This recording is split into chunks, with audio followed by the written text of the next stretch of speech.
Shalom, Kol Halal, Yahweh Bashem Yahushai, Bahashim Rakakwadash, double honors to the elder apostles and elder bishops of the GMS, even the elders that came before them that taught us the truth. Shalom and salutations to all the brothers that push in the word in truth and in sincerity, the hopeful elect, tabernacle of David, to the Aquat that are listening, learning, and being a pillar of rest, the 144,000, the one-third, the hopeful elect of Israel. I'm the brother Yahshua, back with the WW3 Daily Update. Shalom and salutations to you all. This is not War and Rumors of War Tuesday, but we're going to read Matthew 24 and 6, and we're going to go straight, well, we're reading in the King James first. And you shall hear of wars and rumors of wars, right? See that you be not troubled, for all these things which come to pass, but the end is not yet. Now we're going to go down to the GNT to set up this lesson, because it's just a quick little update. That's all it is. Matthew 24 and 6 in the GNT. You are going to hear the noise of battles close by and the news of battles far away. But do not be troubled. Such things must happen, but they do not mean that the end has come. Let's go back here. And the news of battles far away. Let's hear the news of battles far away. Military and Foreign Affairs Network, 2 hours ago, Battlefield Earth and Brimstone. Take it away, the voice of reason. Good day, everybody, and welcome to another edition of the Military and Foreign Affairs Network. I am your host, the voice of reason. Today, we're continuing our ongoing coverage of military events taking place around the world. Now, before I start to delve into the ongoing war between the Russian Federation and the NATO/Ukrainian alliance, I want to address what has happened over the last 24 hours in the Middle East, specifically the Israeli attack that has decapitated the Hezbollah organization. Now, how did this happen? How did we get here? Well, there has been a number of events that led us to where we're at right now. And I want to go back to the Iranian missile strike, in which the Iranians launched a large quantity of cruise missiles, drones, and ballistic missiles towards Israel. And you can even go back further to the attack that took place in Iraq against the U.S. air base in Iraq. You're the person. Salakia.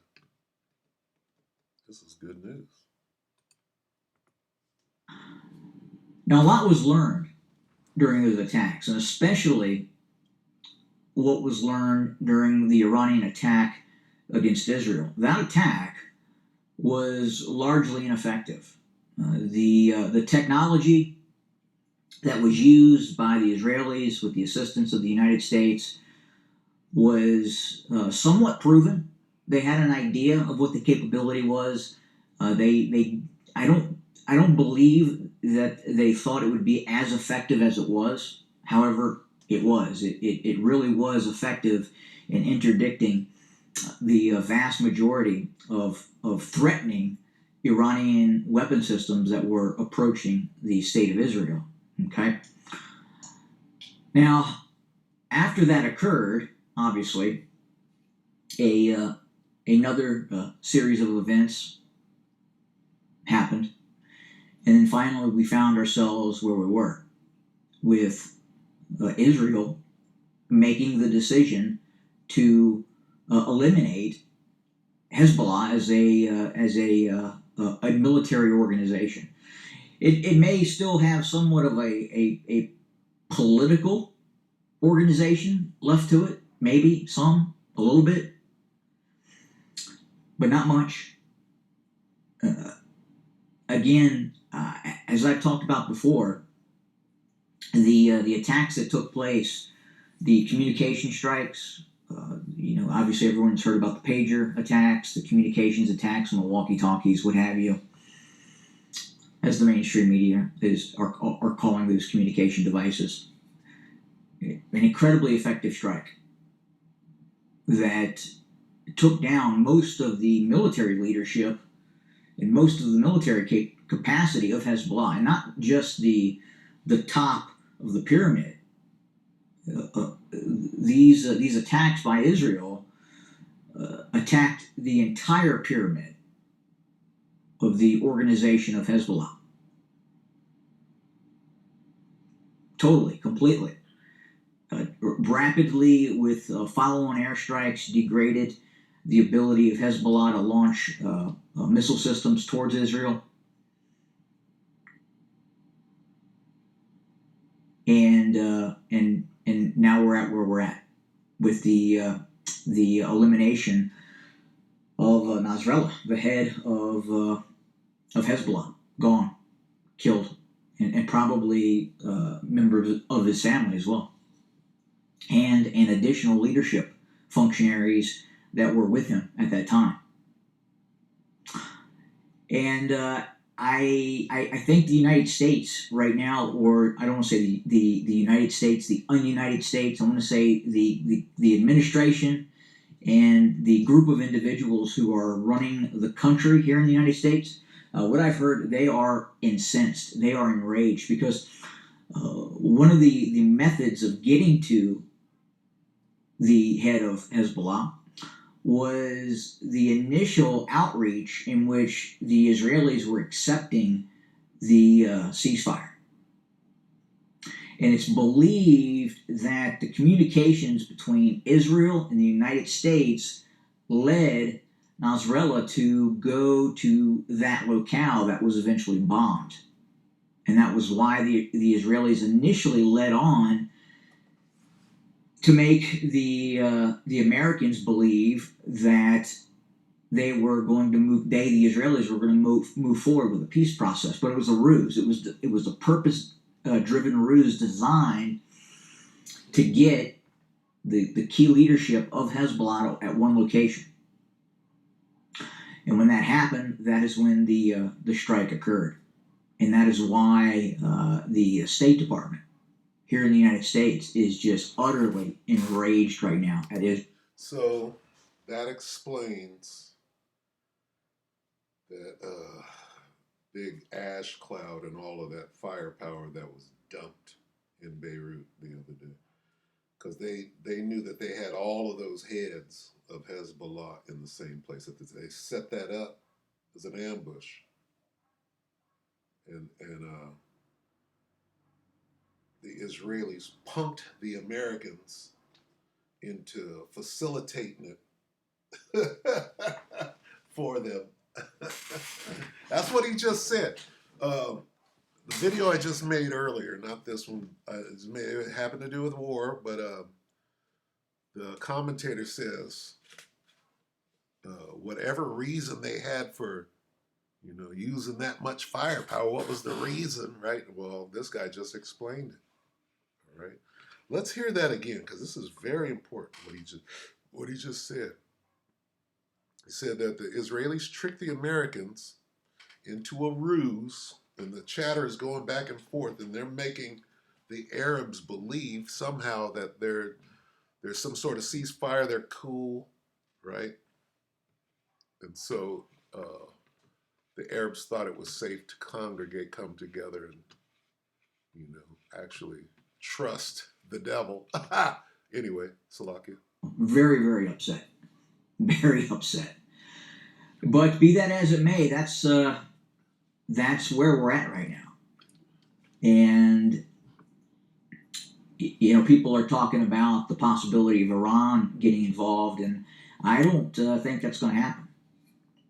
I don't think that's going to happen. I know it's going to happen. See, this guy don't know the scriptures.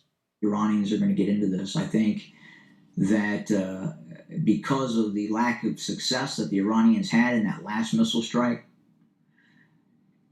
and what information has been transmitted to the Iranians by the Israelis in terms of what would happen to Iran if it attacked Israel again. I think that's making the Iranians hesitant. But what they're also coming to understand is the reach and the capability that that the Israelis have at this point. Well, let's see what the scriptures say about that. See, you're the voice of reason, but we're the voice of the Spirit of Yahweh Hashem Yahushua. And here's what the voice of Yahweh Hashem Yahushua, the Spirit of the voice of Yahweh Hashem Yahushua says this.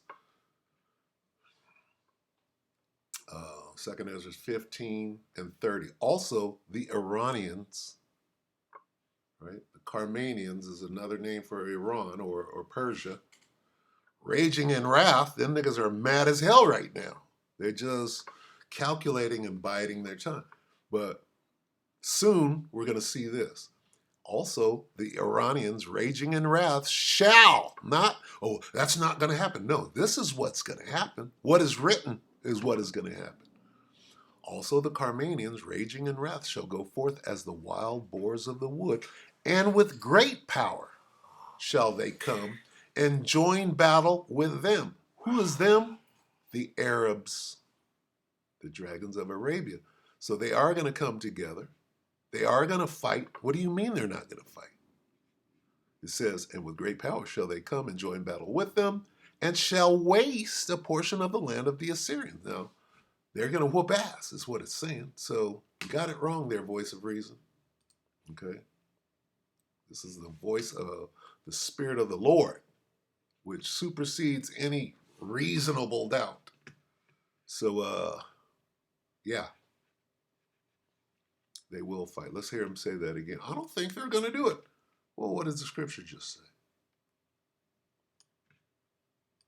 I think that's going to happen. You don't think what's going to happen? Driven ruse designed to get the key leadership of Hezbollah at one location. And when that happened, that is when the strike occurred. And that is why the State Department here in the United States is just utterly enraged right now at Israel. Very, very upset. Very upset. But be that as it may, that's where we're at right now. And you know, people are talking about the possibility of Iran getting involved, and I don't think that's going to happen. I don't think that's going to happen. I don't think the Iranians are going to get into this. I think that because of the lack of success that the Iranians had in that last missile strike,